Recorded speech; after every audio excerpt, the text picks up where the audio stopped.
Hey guys, Mixed Media Girl here. In this video, I am doing a resin bloom bowl with a variety of pinks, and I'll explain the materials as I go. So I'm using Mixed Media Girl Artist Resin, and for this technique, I'm using about 14 ounces of the resin. This tray mold is about 14.5 inches across, and I'm not filling it in all the way. So I started off with putting some clear resin in here, and this does have a tiny bit of the polycolor gold dust in it. Now, really quick key point is before even starting here, I mixed up about 1.5 ounces of resin with 1 drop of Alumilite white resin dye and about 10 drops of the Pinata white alcohol ink. So I mixed that up and I set that off to the side.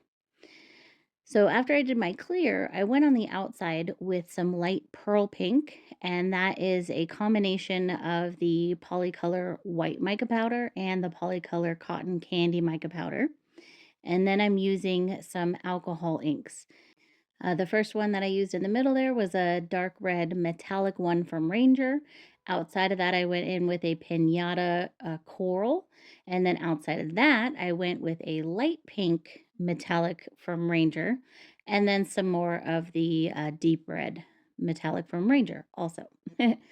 I let that sit for about 15 minutes so that the resin could kind of just start setting a little bit and warm up. And then I went in with the white.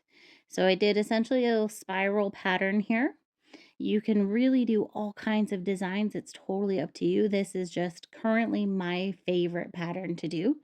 And then I took a stick and I went from the middle outside on each of the out points. And then I went from the outside into the middle on each of the in points of the mold. Again, feel free to do any pattern you want. This is just my current favorite.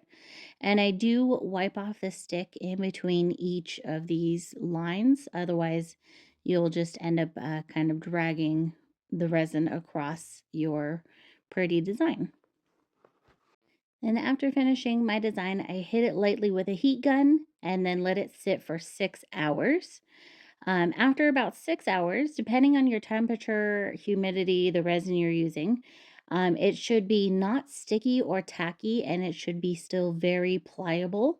But depending on the resin you're using and the temperature, you may have to wait longer or shorter. So just test that out. Um, you just don't want it to be tacky and sticky, and it should still be very pliable. So after that point, I demold it and then I shape it into a plastic bowl. This plastic bowl is about 150 ounces. It's, I think, about 11 or 12 inches across the top. You can use all different sized bowls. It's totally up to you. There's no wrong or right. The bigger the bowl you're using, the shallower your bowl will be and the less wrinkles you'll have. And yes, you can absolutely do it on the outside of the bowl if you wish. So I let that sit in that plastic bowl for at least a couple days, if not longer, and then it should come right out. And here's how it looks. And I think it's gorgeous. So I hope you guys enjoyed this. Thanks for watching. See you next time.